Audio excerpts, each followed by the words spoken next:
बिस्मिल्लाहिर्रहमानिर्रहीम। काश्तकार भाइयों अस्सलाम वालेकुम। काश्तकार भाइयों, आज हम चावल की काश्त से मुताल्लिक़ बात करेंगे।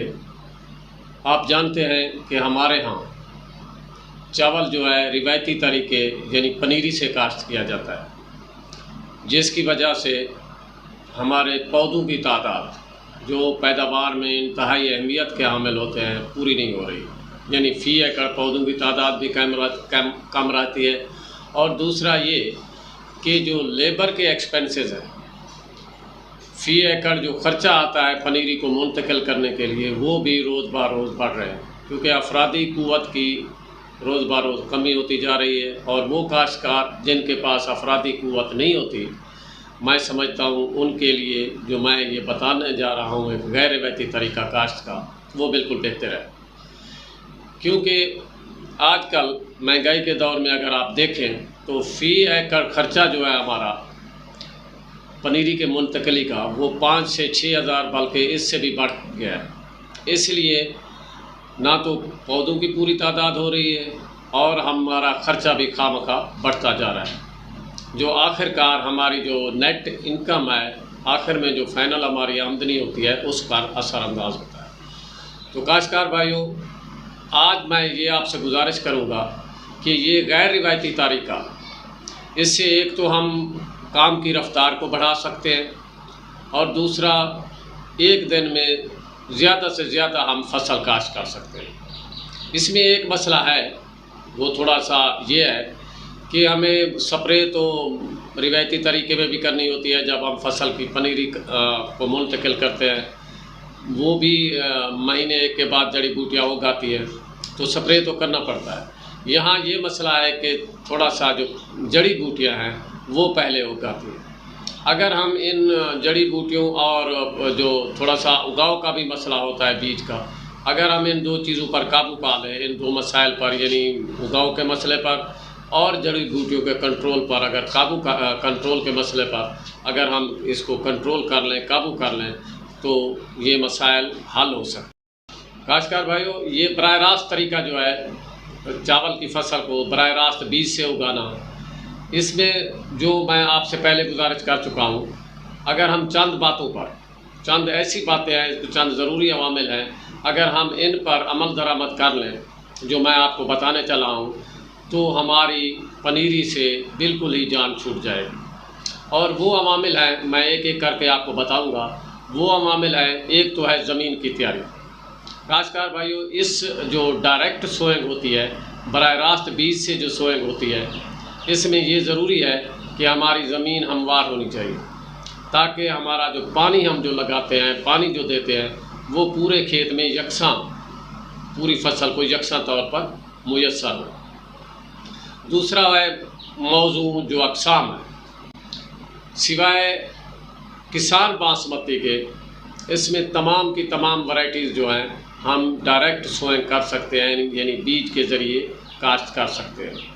सिवाय किसान बासमती से, वहाँ मोटी वैरायटीज़ भी हम काश्त कर सकते हैं, बासमती भी काश्त कर सकते हैं। शरह बीज के मुतालिक ये है काश्तकार भाइयों, बासमती वैरायटीज़ के लिए 8 से 10 किलोग्राम फ़ी एकड़ बीज काफ़ी होता है, और मोटी अक़साम के लिए 10 से 12 किलोग्राम बीज काफ़ी होता है बराह रास्त सोइंग में।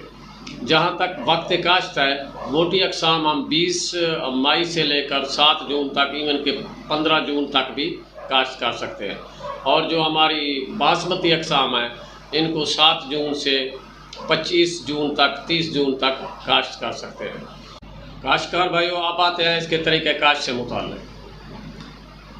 इसमें 2 तरीक़े काश्त हैं इसके, खुश्क ज़मीन में तरीक़े काश्त और बतर ज़मीन में तरीक़े काश्त। खुश्क ज़मीन में तरीक़ा काश्त इस तरह है कि तैयार शुदा ज़मीन में ड्रिल के ज़रिए आप इसको काश्त करें, और कतारों से कतारों का जो फासला है वो 9 इंच रखें, और बीज की गहराई जो है वो 1-1.5 इंच से ज़्यादा नहीं होनी चाहिए। इसके अलावा काश्तकार भाइयों, अगर आपने खाद डालनी है, सिफारिश करदा खाद, वो DAP हो सकती है, फास्फोरस या नाइट्रोफास हो सकती है, सिंगल सुपर फास्फेट हो सकती है, या पोटाश वाली खादें हो सकती हैं, तो वो भी आप ड्रिल के साथ दे सकते हैं। अगर इसके बाद ड्रिल करने के बाद आप हल्का सा पानी दे दें, अगर आपके पास ड्रिल नहीं है, आप छटा करना चाहते हैं, तो आप तैयारशुदा ज़मीन पर हल्का सा हाल चलाएं और जो फाले की गहराई हो वो 1 इंच से ज़्यादा ना हो। इसके बाद आप दोहरा बीज का छटा कर दें, यानी एक दफ़ा शुमालन जनूबन और दूसरी दफ़ा शर्कन गरबन बीज का छटा देकर उसी रुख में ही आपने ऊपर सुहागा दे देना है। और अगर खाद डालनी है तो ज़मीन की तैयारी के वक्त फास्फोरस की खादें और पोटाश वाली खादें डाल सकते हैं, उसके बाद हल्का सा पानी दे दें। अब आते हैं बतर का तरीका। तैयारशुदा ज़मीन में रौनी की जाती है या आप रौनी कर लें। जब खेत बतर हालत में आ जाए तो 2-3 हाल चलाकर सुहागा फेर दें या फिर ज़मीन को यानी हर तरीके से भुरभुरा कर दें। फिर उसमें ड्रिल के ज़रिए बीज को सो कर दें, बीज की बुआई कर दें और उसके बाद बीज को छोड़ दें या उस पर हल्का सा सुहागा फेर दें। अगर फिर भी आपके पास ड्रिल नहीं है तो छट्टे के साथ अगर आप करना चाहते हैं ये, तो फिर भी उसी तरीके से यानी तैयारशुदा ज़मीन को शुमालन जनूबन आप हाल चलाएं और फिर हल्का सा हाल चलाएं, यानी हाल की जो गहराई हो वो 1 इंच से ज़्यादा ना हो। उसके बाद आप दोहरा छट्टा देकर उस पर आपने सुहागा फेर देना है और 7-8 दिन के बाद जब शगुफ़े निकल आएँ या फसल का उगाव हो जाए तो आपने पानी दे देना है। काश्तकार भाइयों, डायरेक्ट सोइंग में यानी बराह रास्त काश्त में एक मसला बहुत अहम होता है, वो है जड़ी बूटियों को उगाओ, क्योंकि फसल के उगाव के साथ साथ जड़ी बूटियाँ भी उगना शुरू कर देती हैं। अगर तो आपने खुश्क तरीके से ड्रिल किया है या छटा किया है तो आपने पानी देने के 24 घंटे के अंदर अंदर आपने कोई प्री इमरजेंस जो जड़ी बूटी मार जहर है, यानी कबल उगाओ जड़ी बूटी मार वाली जहर जो है वो स्प्रे कर दें। और अगर आपने बतर कंडीशन पे फसल काश्त की है तो ड्रिल या छट्टे के फ़ौरन बाद ही, काश्त के फ़ौरन बाद ही आपने कबल उगाओ वाली जड़ी बूटी मार जहर आप स्प्रे कर सकते हैं। काश्तकार भाइयों, इंशाल्लाह जड़ी बूटियाँ कंट्रोल हो जाएंगी।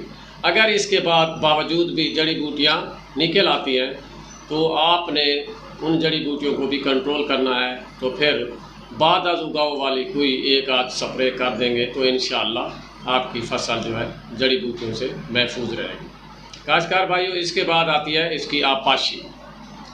आप याद रखें कि ये फसल जो है, चावल की फसल जो है, इसे पानी की बहुत ज़रूरत होती है, लेकिन हमारे काश्तकार, बहुत सारे काश्तकार ये करते हैं कि इसे हर वक्त 3-4 इंच से ऊपर पानी रखते हैं, जो इंतहाई गलत प्रैक्टिस है। आप यूँ करें, जब फसल हमारी उग जाए तो पहला पानी 7 दिन के बाद दें, फिर 1 महीने तक तर-बतर हालत में पानी देते रहें और महीने के बाद आपने बतर हालत में पानी देना है। दोनों सूरतों में, वो ड्राई सोइंग हो या बतर वाली काश्त हो, दोनों सूरतों में आपने महीने के बाद जो है वो बतर हालत में पानी देना है। और याद रखना है कि पानी इतना ना हो कि फसल उसमें डूब जाए, पानी थोड़ा रखना है ताकि हमारी फसल उसमें टिलरिंग आ सके, उसमें बढ़ोतरी आ सके। ज़्यादा पानी खड़ा रहने से फसल में टिलरिंग नहीं बनती और उसमें जो है पैदावारी जो टिलर्स होते हैं वो नहीं बनते। तो काश्तकार भाइयों, ये बात आपसे करनी थी कि हम अपनी फसल को, जो हमारी फसल है चावल की, वो बराह रास्त किस तरह उसकी बिजाई कर सकते हैं, हम किस तरह इस पनीरी वाले जंजर से, जो लेबोरियस है, मेहनत तलब है और काफ़ी वक्त इसको दरकार होता है इसको लगाने में। एक दफ़ा पनीरी लगाते हैं, फिर उस पनीरी को काटते हैं, फिर खेत में मुंतकिल करते हैं, तो बहुत वक्त दरकार होता है। आप बराह रास्त पर तवज्जो दें और आपसे गुजारिश है कि जिन दोस्तों ने अभी तक इस चैनल को सब्सक्राइब नहीं किया तो आपसे गुजारिश है आप इस चैनल को सब्सक्राइब कर लें, ताकि हर आने वाली अच्छी वीडियो, मालूमाती वीडियो आप तक बर वक्त पहुँच सके। इजाज़त चाहूँगा। अल्लाह हाफ़िज़।